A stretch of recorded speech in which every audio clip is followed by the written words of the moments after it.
El ministerio Conéctate Jesús y Seminarios y Tutorías ISU presentan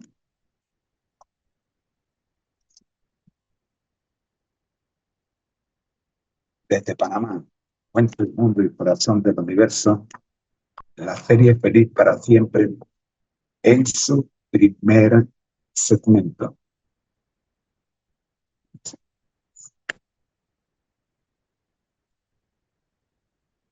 En marcha, en la huella de Jesús. Oh,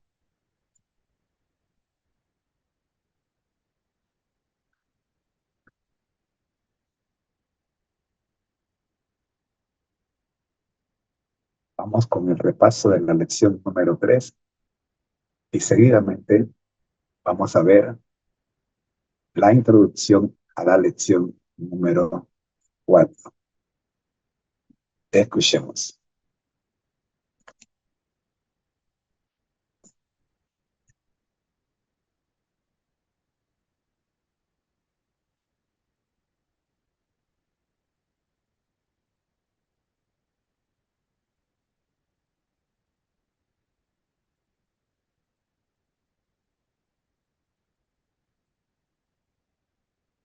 Pero antes tengamos una oración.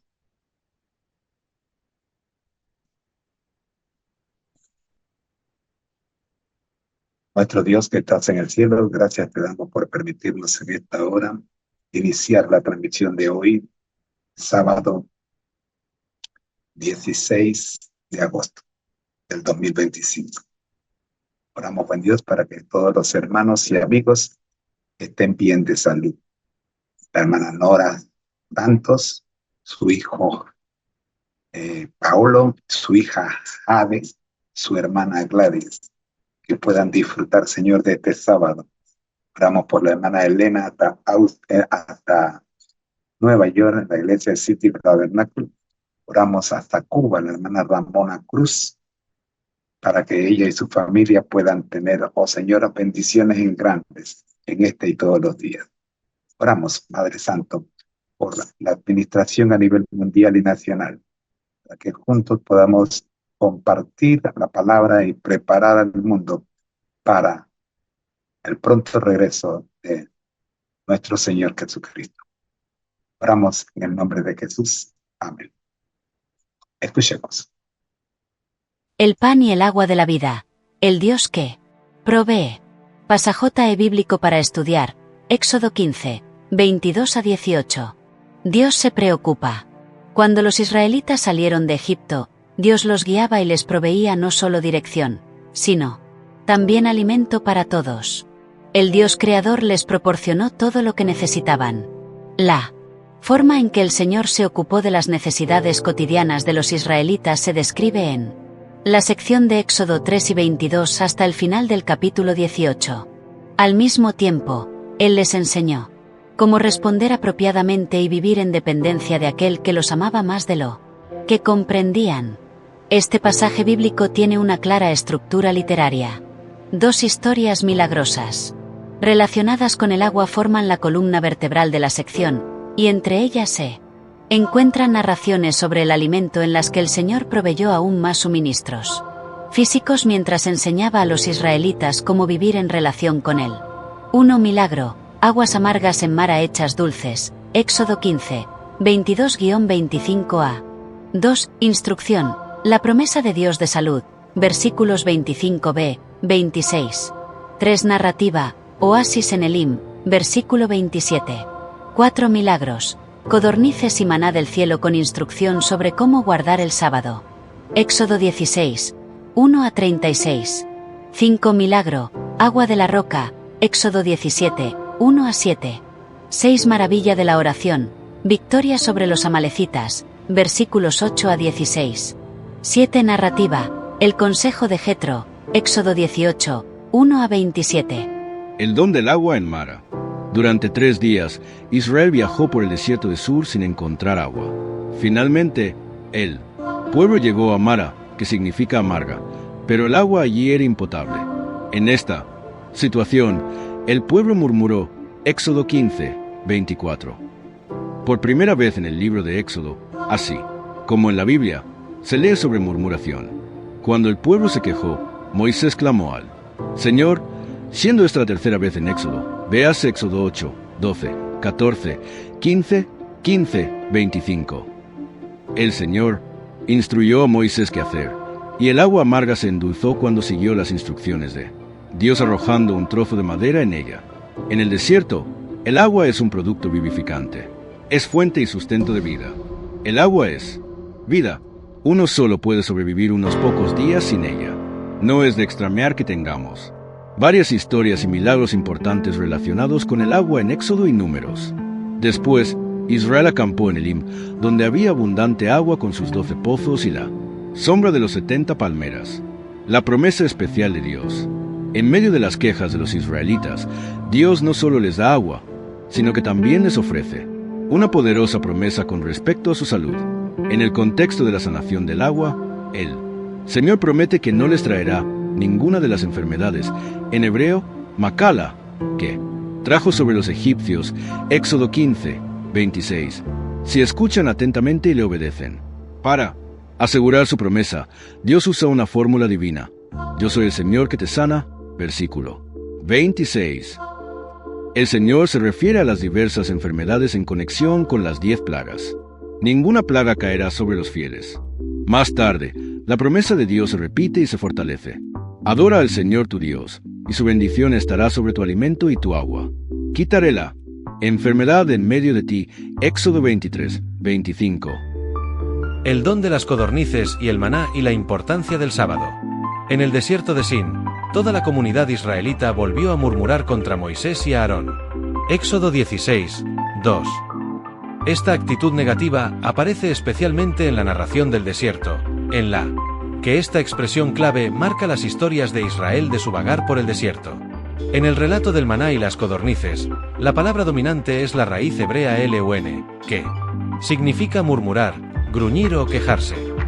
La raíz aparece como verbo en los versículos 2, 7, 8 o como sustantivo en los versículos 7, 8, 2 veces, 9, 12, por lo tanto, en total, 8 veces.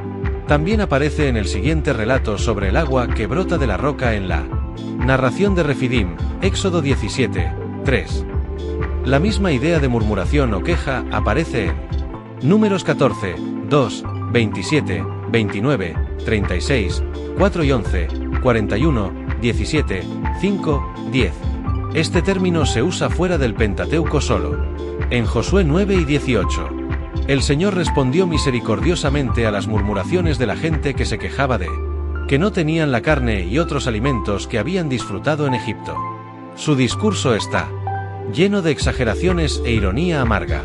Los israelitas recordaban sus platos llenos mientras estaban esclavizados para Faraón.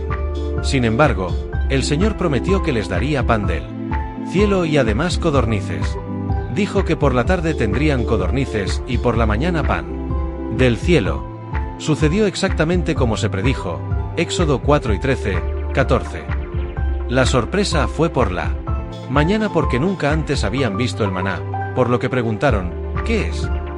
Esta pregunta es el significado de la palabra maná. Los dones de las codornices y el maná están entremezclados en el texto del capítulo 16. Sin embargo, Dios más tarde volvió a dar codornices a los israelitas mientras estaban en el desierto, pero el contexto es muy negativo. Véase Números 11, 4 a 15, 18 a 23, 31 a 34. En contraste con estas codornices dadas solo 2 veces como alimento, Dios dio maná a Israel perpetuamente durante 40 años.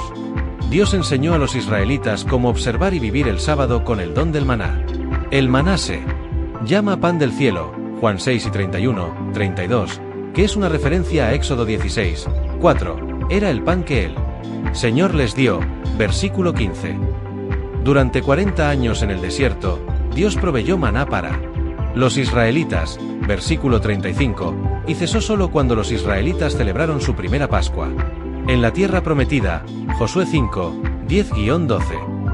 La narración del desierto, la sección central del libro de Éxodo, está escrita en un quiasmo, con la provisión del maná y el sábado en su mismo centro.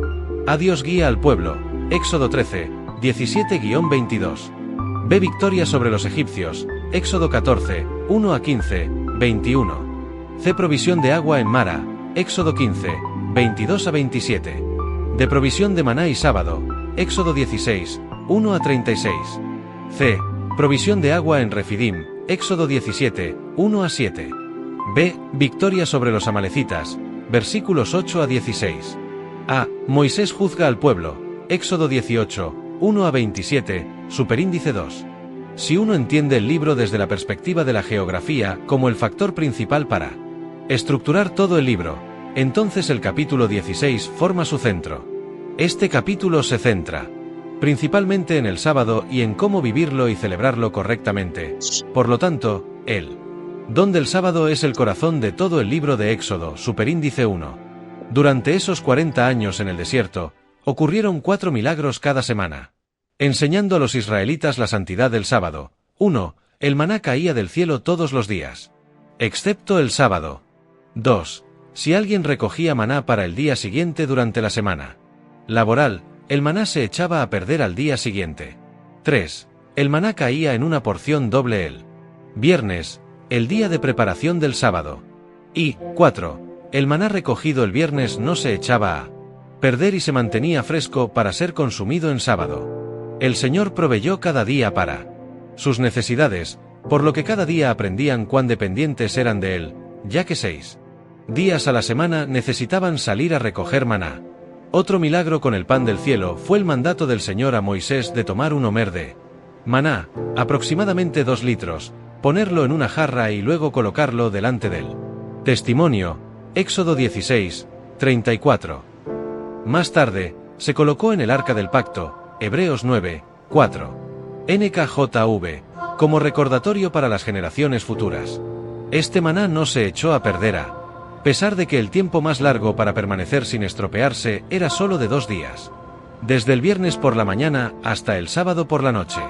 El sustantivo sábado, en hebreo, Sabbat, se destaca varias veces en el libro de Éxodo. Se menciona por primera vez en la Biblia en Éxodo 4 y 23 y se describe como un reposo sabático, NKJV, en hebreo, Sabbaton, y un santo sábado para el Señor. Este versículo es el primer mandamiento explícito con respecto a la observancia del sábado y contiene 3 imperativos: hornear, hervir y guardar / apartar. El sábado debe ser celebrado. Curiosamente, el versículo 25 añadió el cuarto imperativo: comed. Comed el maná hoy. Comer está estrechamente ligado a la observancia del sábado. El término temporal hoy se usa 3 veces en este texto en relación con el sábado, enfatizando así el milagro de comer maná en sábado porque Dios lo proveyó. En el versículo 25, se afirma que este es un sábado para el Señor, traducción del autor, y el versículo 26 explica que el sábado es el 7º día de la semana.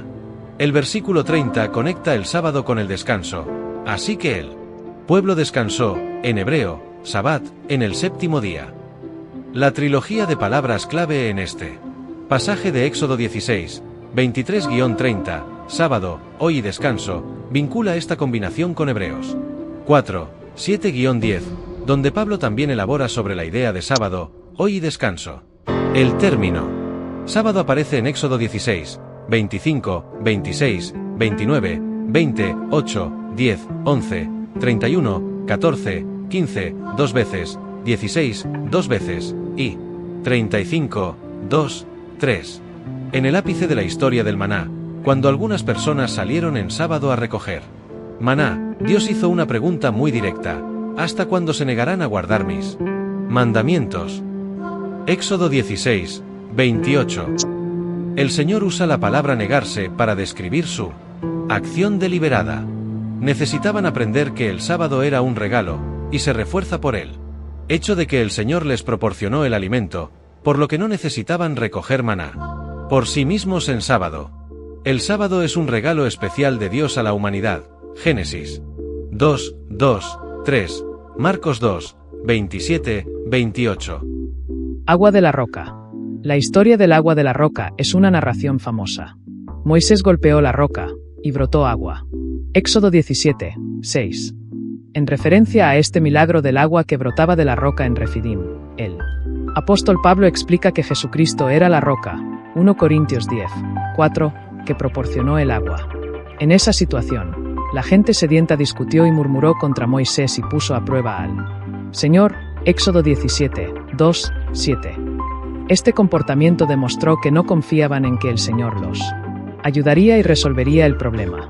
Habían perdido el sentido de su presencia en sus vidas. Debemos estar en guardia contra permitir que situaciones difíciles nos cieguen o nos impidan confiar en que Dios resolverá los problemas. Siempre debemos recordarlas intervenciones amorosas de Dios en nuestras vidas. Necesitamos cultivar una nueva conciencia de la presencia de Dios y fomentar un agudo sentido de que Dios está con su pueblo incluso cuando parece que está callado u oculto. Detrás de su aparente ausencia, puede estar su propósito invisible, que, a veces, puede ser doloroso, pero que nos ayudará a crecer en nuestro caminar con Dios. Nada ni nadie, por muy difícil que sea una situación o una persona, puede separarnos del amor de Dios. Romanos 8, 35-39. Los amalecitas derrotados. Los amalecitas atacaron a los israelitas en Refidim, planeando impedirles marchar a través de su territorio, pero su asalto no tuvo éxito. Éxodo 17, 8-13. La victoria de los israelitas sobre Amalek se aseguró mediante la oración. Mientras Moisés levantaba sus manos hacia Dios, los israelitas estaban ganando, por lo que Aarón y Hur sostuvieron sus manos hasta la puesta del sol. El versículo 13 incluye una declaración ambigua. Así Josué derrotó al ejército amalecita con la espada. Los traductores de Nueva King James Versions usan la palabra derrotado. ¿Significa que los israelitas mataron a los amalecitas? Antes de llegar a una conclusión prematura, hay que considerar 4 hechos cruciales que indican que este no fue el caso. 1. El versículo 11 afirma que a veces los israelitas estaban ganando, y ocasionalmente, los amalecitas estaban avanzando. Esto no significa que cuando los israelitas estaban perdiendo, muchos o algunos de ellos fueron asesinados por los amalecitas, y esto también debería ser cierto en la situación inversa. 2. No se registran bajas en ninguno de los bandos, lo que indica que esta lucha no implicó la muerte en ninguno de los campos. Fue una batalla para permitir que Israel tuviera libre paso para avanzar a través del territorio de Amalek porque Israel necesitaba pasar por su tierra. El texto sugiere que los amalecitas no pudieron impedir que los israelitas siguieran adelante en su marcha hacia la tierra prometida. Esta conclusión está respaldada por la afirmación de Elena White. Como Moisés se cansó, Aarón y Hur sostuvieron sus manos hasta la puesta del sol, cuando el enemigo fue puesto en fuga. 3. El Señor le dio a Moisés ideas sobre el futuro cuando borraría completamente el recuerdo de Amalek de debajo del cielo. Éxodo 5 y 14, traducción del autor. Implica que en esta ocasión Josué y su ejército no los destruyeron o aniquilaron, sino que solo debilitó o incapacitó el poder de los amalecitas, ya que el término hebreo kalás en el versículo 13 puede traducirse no solo como abrumando, venciendo, sino también como debilitar, postrar, incapacitar o ser débil. 4. Curiosamente, fue Moisés quien envió a los israelitas a luchar contra los amalecitas bajo el liderazgo de Josué. No consultó al Señor con respecto a esta acción, ya que Moisés sintió que necesitaban hacer algo y no siempre pedir ayuda a Dios sin hacer su parte. Elena White comenta, como los hebreos triunfaron cuando Moisés extendía sus manos hacia el cielo e intercedía en su nombre, así el Israel de Dios prevalece cuando por fe se aferran a la fuerza de su poderoso ayudador. Sin embargo, la fuerza divina debe combinarse con el esfuerzo humano. Moisés no creía que Dios vencería a sus enemigos mientras Israel permaneciera inactivo. Mientras el gran líder suplicaba al Señor, Josué y sus valientes seguidores estaban haciendo todo lo posible para repeler a los enemigos de Israel y de Dios. Más tarde, Dios le dijo explícitamente a Moisés que expulsaría a los habitantes de Canaán. Los destruiré. Éxodo 11 y 23. Enviaré mi terror delante de ti. Haré que todos tus enemigos te den la espalda y huyan. Versículo 27. El Señor lo haría con la condición de que los israelitas obedecieran, siguieran su palabra y no se rebelaran contra él y su palabra. Versículos 21. 22.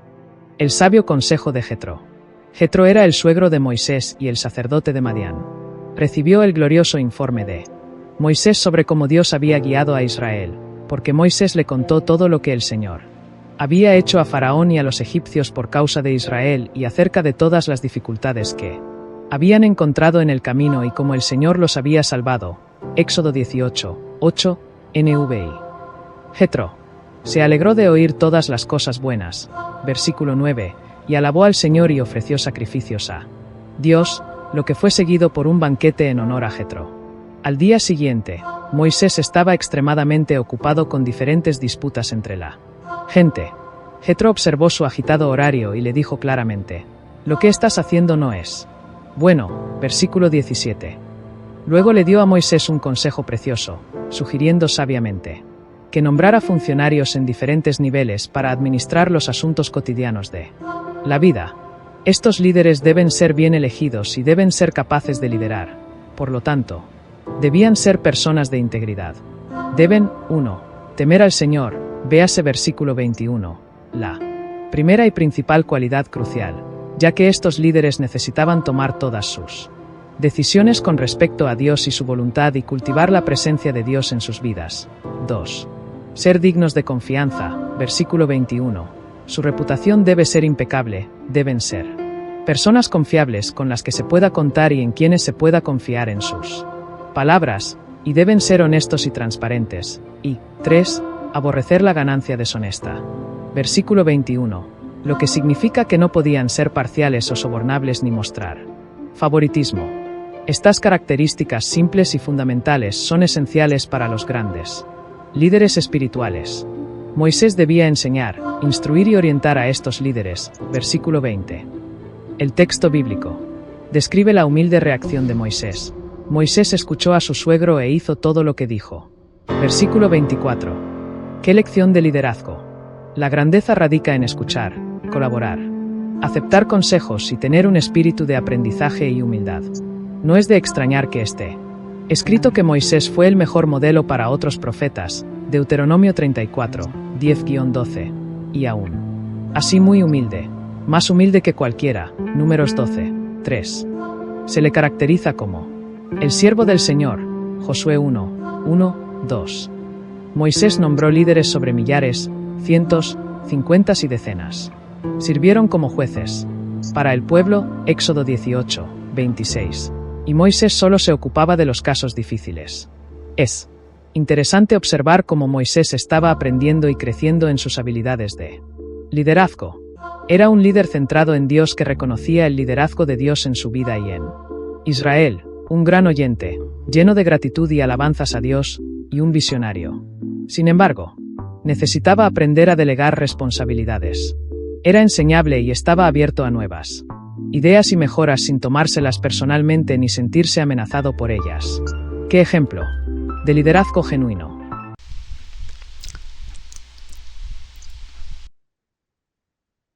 Carta, poema y reflexiones Tisú, más allá del tiempo. A ti, alma fiel, compañera de luz, que caminas conmigo sin pedir nada. Te escribo no con tinta, sino con gratitud, porque tu amistad vale más que la plata. Eres mujer virtuosa, columna de oro. Tu fidelidad no conoce ocaso, ni la muerte puede romper ese lazo que Dios tejió entre nuestros corazones. Tu palabra es abrigo en días de frío, tu silencio, oración que me sostiene, y tu presencia, aún en la distancia, es como un faro que nunca se apaga. No somos uno por carne ni por sangre, pero el alma reconoce lo eterno, y en ti he hallado un reflejo del cielo. Una amistad que no teme al invierno. Cuando llegue el día en que el cuerpo se canse y la tierra reclame lo que es suyo, mi espíritu llevará tu nombre, como estandarte de amor puro. Porque tú has sido testigo de mis luchas, compañera en mis batallas más hondas, y en tu virtud he hallado refugio, como el justo encuentra paz en la sombra. Gracias por ser más que amiga, por ser hermana en la fe, guardiana del alma, por caminar conmigo sin cadenas, por amar sin poseer, por dar sin medida. Si alguna vez el mundo olvida lo que fuimos, que el cielo recuerde que existió entre nosotros una amistad que venció al tiempo, y que ni la muerte pudo borrar. Con todo mi corazón, en la eternidad de la gratitud, Te honra este humilde hombre, que ha sido bendecido por tu virtud.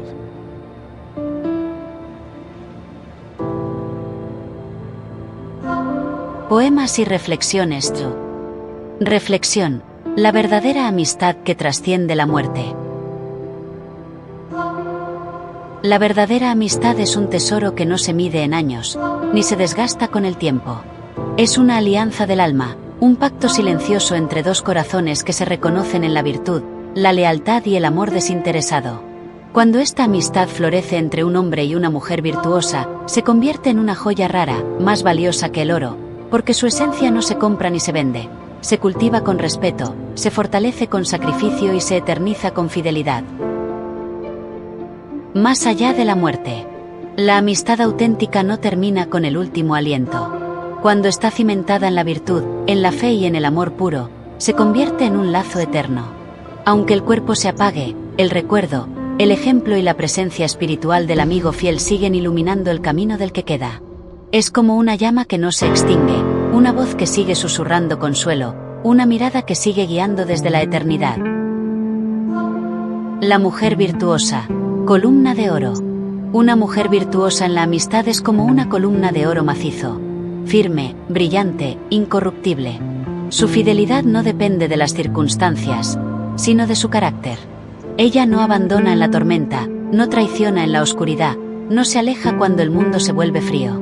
Su presencia es bálsamo, su palabra es verdad, y su amor fraternal es reflejo del amor divino. El hombre que honra esa amistad.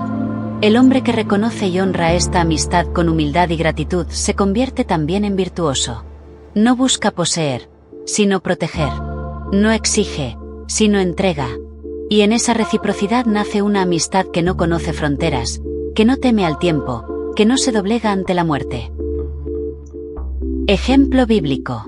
Como David y Jonatán, cuya amistad fue más profunda que el amor de muchos, o como Ruth y Noemí, que caminaron juntas incluso en el duelo, la verdadera amistad es reflejo del amor de Dios, fiel, eterno, sacrificial.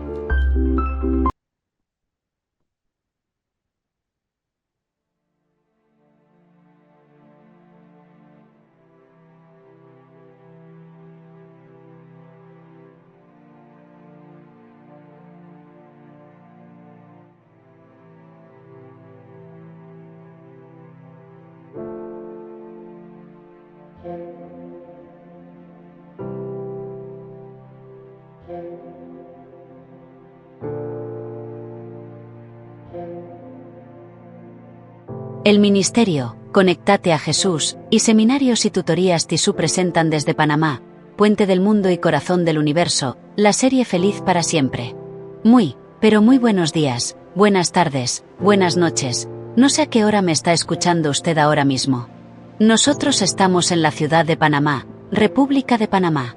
Estamos grabando la lección de la semana número 4 del curso Fundamentos del Edificio Espiritual del Verdadero Cristiano. Lección número 1 en las huellas de Jesús. Lección número 4. Espera que pase el ruido del carro. Su propio testimonio. La palabra de Dios nos dice lo siguiente, pero antes tengamos una oración. Nuestro Dios que estás en el cielo, gracias, Señor, por permitirnos en esta hora grabar para más tarde compartir la lección número 4, su propio testimonio. Oramos pidiendo su dirección por la hermana Nora Santos, la hermana Ramona Cruz y su respectiva familia, la hermana Elena en Nueva York, la hermana Edilma la 24 de diciembre, la familia Jiménez en Araicán, la Organización Mundial de los Adventistas y la Unión Panameña, entre otras. Oramos, buen Dios, en el nombre de Jesús. Amén. Su propio testimonio. Esta ocasión vamos a estudiar Daniel 7, versículos 13 y 14, Mateo 17, versículos 1 al 9, capítulo 26, versículos 62 al 66, Marcos 8, versículos 27 al 38, Lucas 1, versículos 34, 35, Juan 8, versículos 48 al 59, capítulo 10, versículos 19 al 33 y capítulo 14, versículos 8 y 9. Y cerramos con Filipenses 2, versículos 9 al 11. Lo que aprenderemos esta semana, primero, ¿qué títulos se adjudicó Jesús a sí mismo? Segundo, ¿qué títulos creo que le corresponden? Y tercero, ¿Qué implicaciones tienen dichos títulos para mi relación con Él? El texto a memorizar, Filipenses 2, versículos 9 al 11, ¿qué dice? Por eso Dios también lo exaltó sobre todas las cosas y le dio un nombre que es sobre todo nombre, para que en el nombre de Jesús se doble toda rodilla de los que están en los cielos, en la tierra y debajo de la tierra, y toda lengua confiese que Jesucristo es el Señor, para gloria de Dios Padre. El concepto clave de esta semana es el título Señor, título que abarca desde el sentido de Maestro Supremo hasta el de referirse a cualquier persona con autoridad. Cuando los primeros cristianos utilizaban la expresión Señor para referirse a Jesús, estaban proclamando que en él se encontraban las cualidades exclusivas de Dios. En la traducción en griego del Antiguo Testamento que se cita en los Evangelios y las Epístolas, Señor es una forma correspondiente a Jehová, Yahvé, según algunas versiones. Hasta aquí la introducción a la lección número 4 correspondiente para el día sábado 16 de agosto. A continuación haremos el análisis de forma primero hermenéutica, haremos también el exégesis y presentaremos el método, o sea la homilética, para una correcta pedagogía. Luego vamos a presentar el análisis tridimensional de esta lección para el día sábado bajo el título Su propio testimonio. Escuchemos.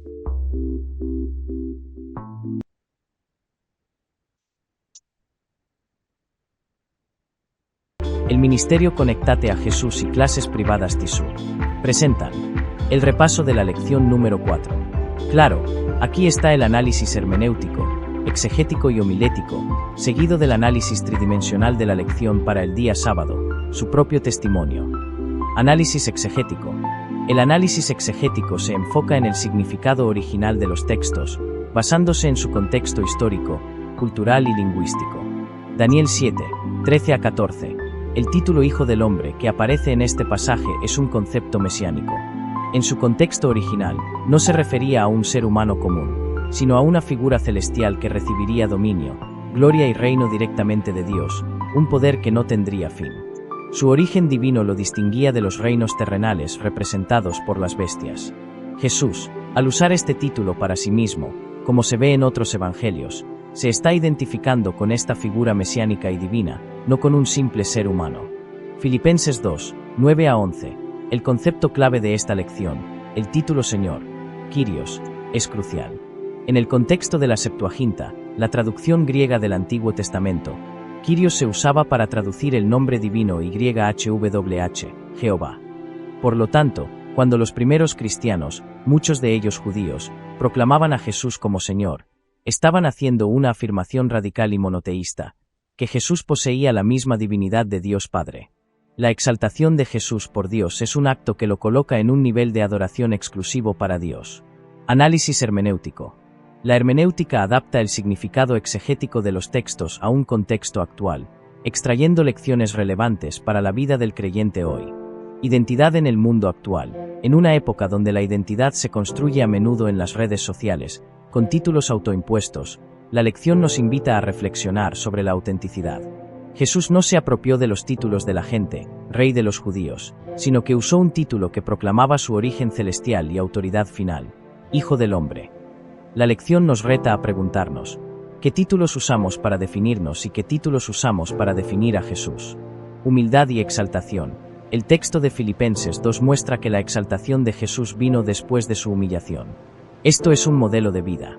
La lección nos enseña que el camino hacia la verdadera autoridad y la influencia no es a través de la arrogancia o la autopromoción, sino a través de la humildad y el servicio, tal como lo hizo Jesús. La confesión de que Jesucristo es el Señor nos lleva a un lugar de humildad y sumisión. Homilética, método pedagógico.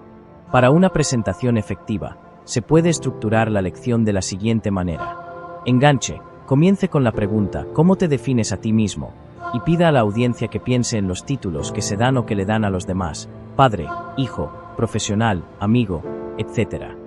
Use esta idea para introducir el tema de los títulos que Jesús se adjudicó a sí mismo. Desarrollo. Paso 1. ¿Qué títulos se adjudicó Jesús?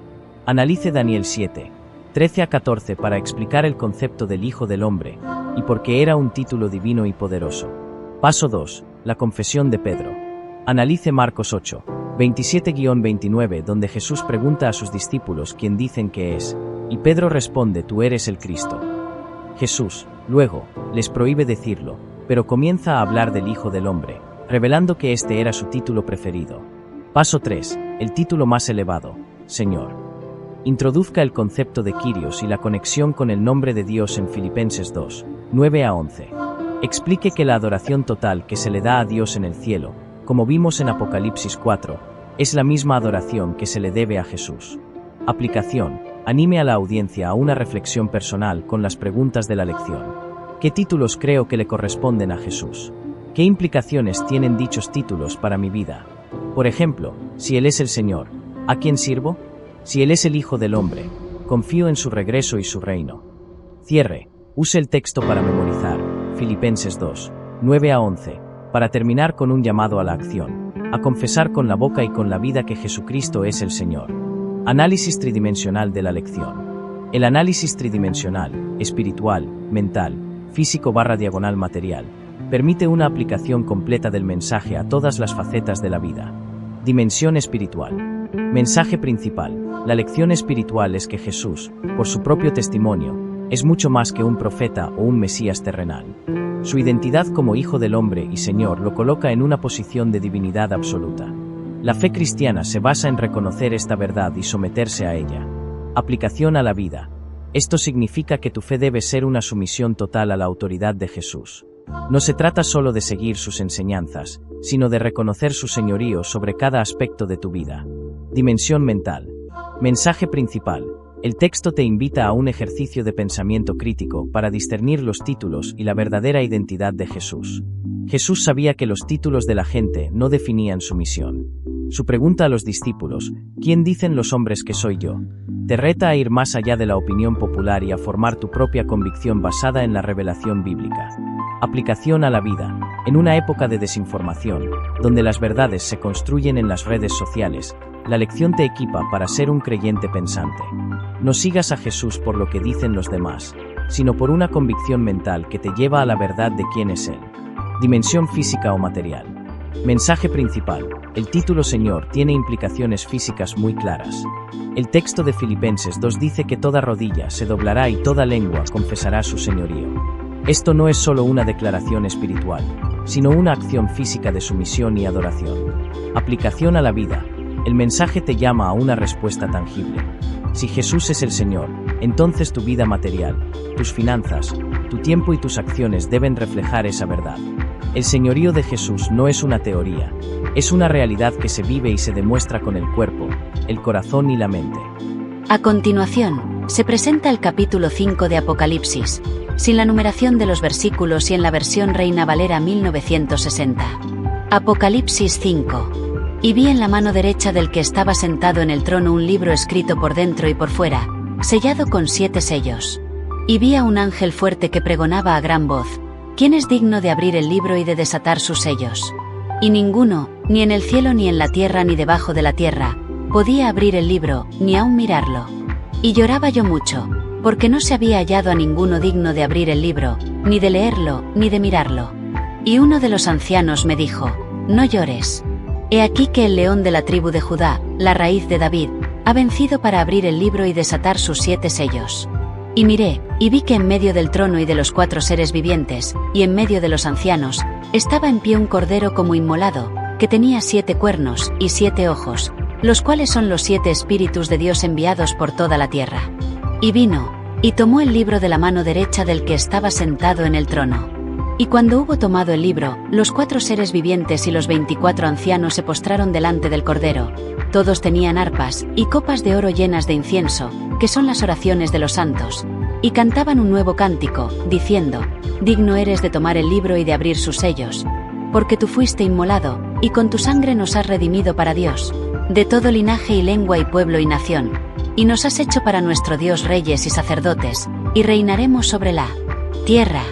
Y miré, y oí la voz de muchos ángeles alrededor del trono, y de los seres vivientes, y de los ancianos, y la cifra de ellos era millones y millones, y millares de millares, que decían a gran voz: el cordero que fue inmolado es digno de tomar el poder, las riquezas, la sabiduría, la fortaleza, la honra, la gloria y la alabanza. Y a todo lo creado que está en el cielo, y sobre la tierra, y debajo de la tierra, y en el mar, y a todas las cosas que en ellos hay, oí decir: al que está sentado en el trono, y al cordero, sea la alabanza, la honra, la gloria y el poder, por los siglos de los siglos. Los 4 seres vivientes decían, Amén, y los 24 ancianos se postraron sobre sus rostros y adoraron. Aquí está el análisis completo del capítulo 5 de Apocalipsis, siguiendo el formato que ya hemos establecido. Análisis exegético. Este capítulo es una continuación directa del capítulo 4. La escena se traslada de la adoración del Creador a la búsqueda y hallazgo de alguien digno de ejecutar el plan de Dios para el universo. El libro y la crisis. Versículos 1 al 4. El libro o rollo en la mano derecha de Dios, sellado con 7 sellos, representa el plan de Dios para el destino del mundo y la historia de la salvación. El hecho de que esté sellado indica que este plan es inaccesible. La pregunta ¿quién es digno? Revela una crisis cósmica. Nadie en el cielo, en la tierra o debajo de la tierra, ni ángeles, ni humanos, ni demonios, es digno de abrir el plan de Dios. El llanto de Juan es una respuesta genuina de desesperación ante la aparente imposibilidad de que la historia avance. La tensión del Mesías. Versículos 5 y 6. La tensión se resuelve con la aparición del Mesías. Es llamado primero como el león de la tribu de Judá y la raíz de David, títulos que evocan poder, realeza y conquista. La expectativa es ver a un poderoso guerrero. Sin embargo, cuando Juan mira, ve a un cordero como inmolado. Este es el punto crucial del capítulo. Jesús es el león, rey y conquistador, que venció, pero lo hizo a través de la humillación, el sufrimiento y el sacrificio del cordero. Sus 7 cuernos, poder perfecto, y 7 ojos, omnisciencia perfecta, indican que Él es el único con la autoridad y el conocimiento para ejecutar el plan de Dios. La adoración del cordero. Versículos 8 al 14. La adoración cambia de ser solo para el Creador a ser compartida por el Cordero. La adoración es un acto de gratitud y reconocimiento. El nuevo cántico se basa en la redención. Porque tú fuiste inmolado, y con tu sangre nos has redimido para Dios, de todo linaje y lengua y pueblo y nación. La adoración culmina con todos los seres creados alabando tanto a aquel que está sentado en el trono como al Cordero, confirmando la igualdad divina de Jesús. Análisis hermenéutico. Apocalipsis 5 nos da la respuesta definitiva a la pregunta, ¿quién es Jesús? Él es el único digno de revelar y ejecutar el plan de Dios para la humanidad. La vía del sacrificio. En un mundo que valora el poder, la agresión y la dominación, el león. La visión nos enseña que el poder divino opera a través de la humildad y el sacrificio, el cordero. La victoria no se obtiene a través de la fuerza, sino a través de la redención. Esto desafía nuestra comprensión de la victoria y el liderazgo. Jesús no es solo un profeta o un Mesías, sino un Salvador que logró la victoria a través de su propia muerte. La relevancia de la redención. El cántico de redención, de todo linaje y lengua y pueblo y nación, tiene una resonancia profunda en nuestra era global. En una sociedad a menudo dividida por razas, culturas y fronteras, este pasaje nos recuerda que la Iglesia de Cristo es un solo pueblo redimido de todas las naciones, unido por la sangre del Cordero. Adoración compartida. El hecho de que el Cordero reciba la misma adoración que el Creador es la prueba más contundente de la divinidad de Jesús. No se le adora simplemente por lo que hizo, sino por quién es. Homilética, método pedagógico. Para enseñar este capítulo de manera clara, se puede utilizar la siguiente estructura.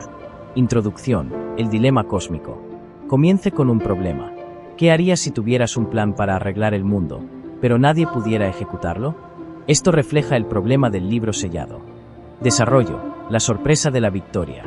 Presente la expectativa del león y la realidad del cordero. Esta dualidad es clave para entender la victoria de Jesús. Use la metáfora de un campeón que gana una pelea no con sus puños, sino sacrificándose para proteger a los demás. Aplicación, digno de la adoración. Concluya con la razón por la que el Cordero es digno. Concéntrese en el cántico de redención y la adoración universal. Pregunte a la audiencia, ¿qué ha hecho el Cordero por ti? ¿De qué manera te ha redimido? Termine con un llamado a unirse a la adoración celestial que ya está en marcha. Análisis tridimensional de la lección. El análisis tridimensional de este capítulo proporciona una visión holística de su mensaje. Dimensión espiritual. Mensaje principal. La lección espiritual de Apocalipsis 5 es que la salvación y el plan de Dios están asegurados por la victoria de Jesús, el Cordero inmolado. Él es el único ser en el universo digno de redimir a la humanidad. Aplicación a la vida.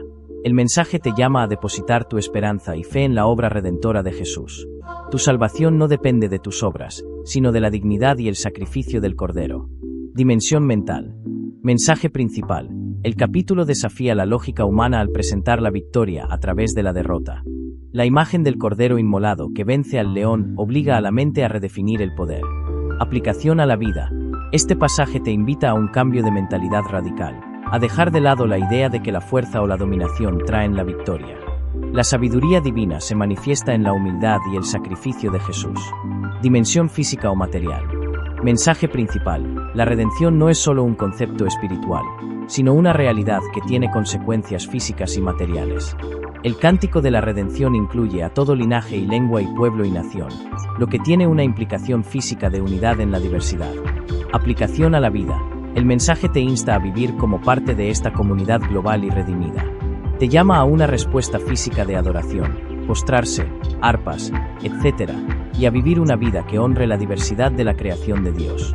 Tu cuerpo, tu voz y tus acciones deben unirse a la adoración universal del Cordero.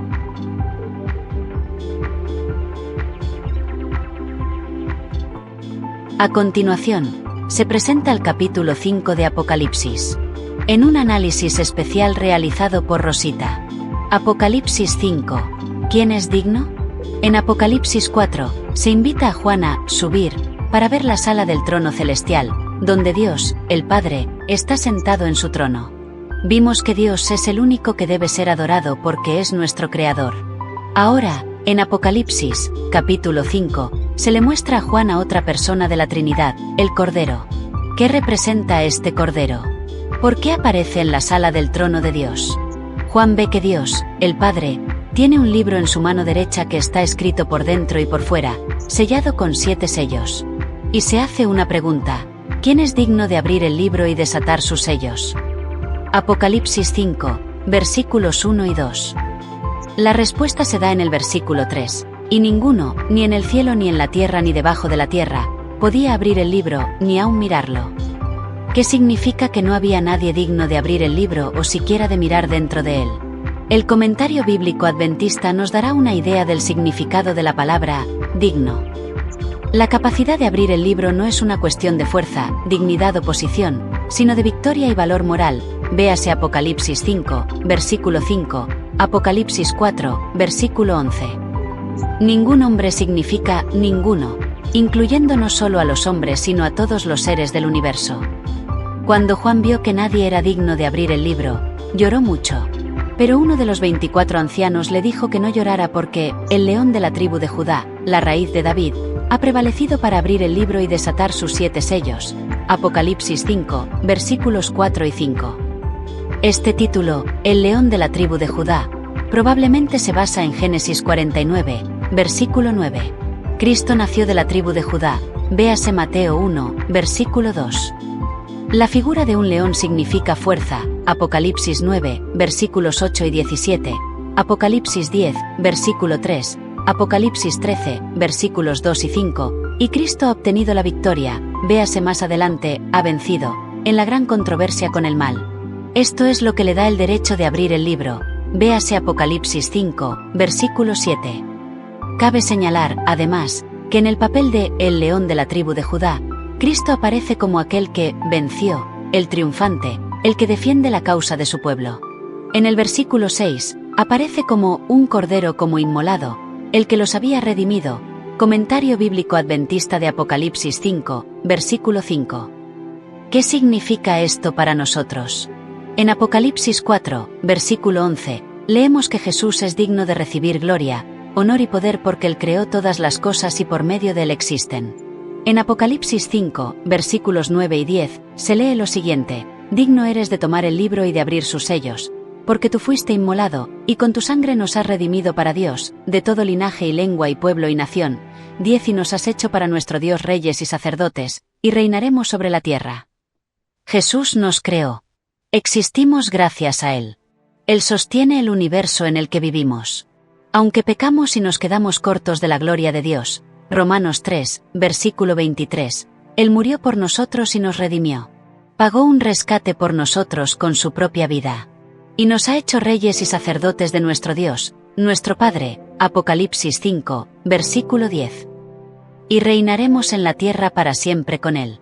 En Apocalipsis 3, versículo 27, Jesús nos promete que si vencemos, nos concederá sentarnos con Él en su trono y Él se sentó con su Padre en su trono.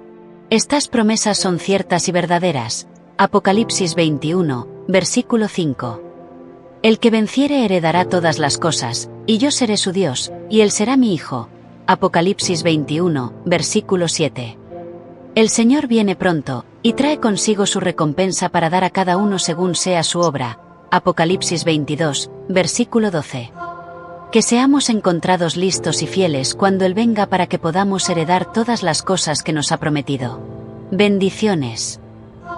Recuerda, al que el Señor llama, capacita. Al que envía, acompaña. Siempre gozosos, conectados a Jesús y al Espíritu Santo a través de la Biblia. Todos juntos, rumbo al cielo. ¿Por qué? Porque Dios no llama a los capacitados, capacita a los llamados. Bendiciones. Soy tu hermano en Cristo, José Moreno, y deseo que la pases muy bien. Buenos días, buenas tardes, buenas noches. Bendiciones.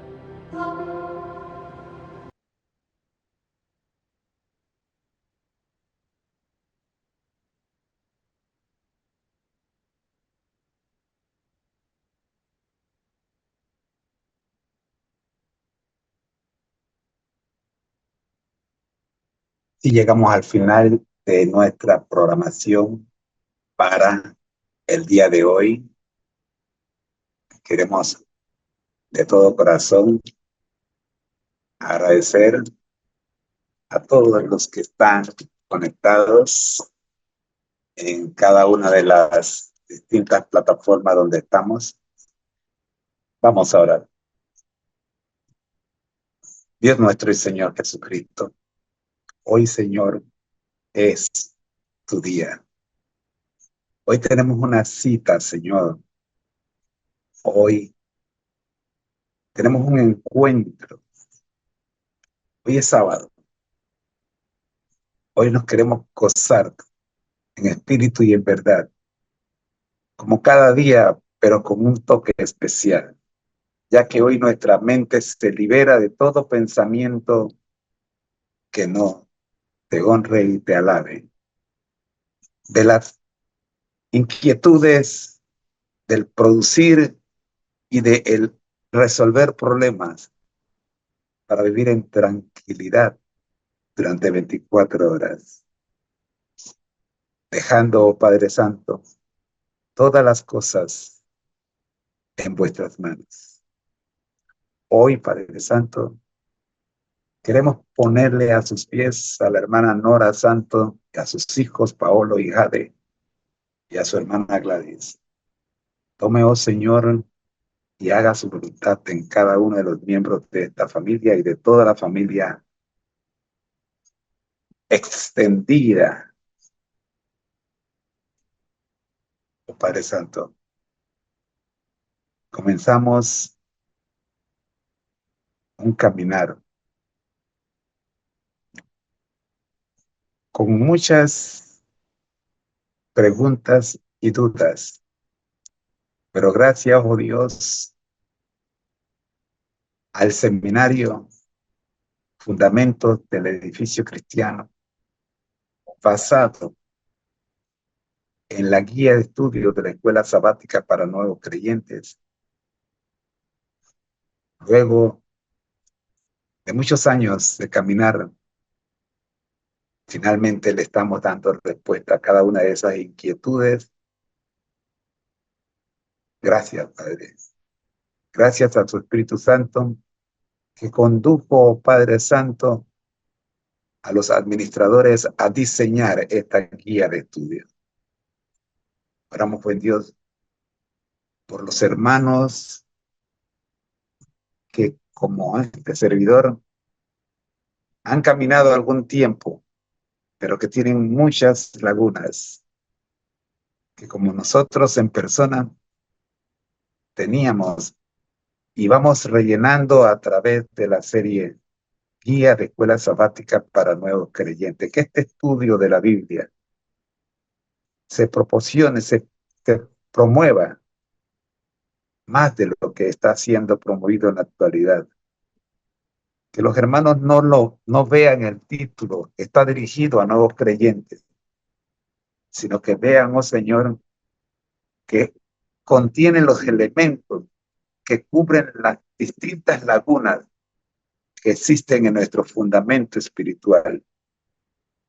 Que podamos, oh Señor, vivir un reavivamiento espiritual a través de este curso. Padre, cuánto lo necesitamos. Cuán urgente es, oh Señor, conocer a Jesús a través de un plan sistemático, organizado. Y este programa, guía estudios de la Biblia para la lección de escuela sabática de nuevos creyentes, es ideal. Gracias, Señor. Hoy caminamos en la primera etapa del fundamento, en las huellas de Jesús. Danos, Señor, la fuerza física, mental y espiritual para completar esta primera etapa y pasar a la segunda, crecer en Jesús. Gracias, Señor. Que esta lección número 4 que hoy comenzamos y que ocupará toda la semana, nos ayude, oh Padre Santo, a conocer del propio Jesús su propio testimonio. En Jesús. Amén. El ministerio Conéctate a Jesús, un ministerio laico, diseñado para alcanzar a aquellos que están en las redes sociales, amigos, hermanos de iglesia y otros, para que juntos nos preparemos, como dice nuestro lema, al que el Señor llama, capacita, al que envía, acompaña, siempre gozosos, conectados a Jesús y al Espíritu Santo a través de la Biblia. Todos juntos rumbo al cielo, recordando que Dios no llama a los capacitados, capacita a los llamados. Soy tu hermano en Cristo, José Moreno, y en nombre de la mesa redonda del Ministerio Conéctate a Jesús y todos sus integrantes, deseamos que tengas un feliz sábado. Nos vemos esta tarde a las 3 de la tarde. Feliz sábado. Bendiciones.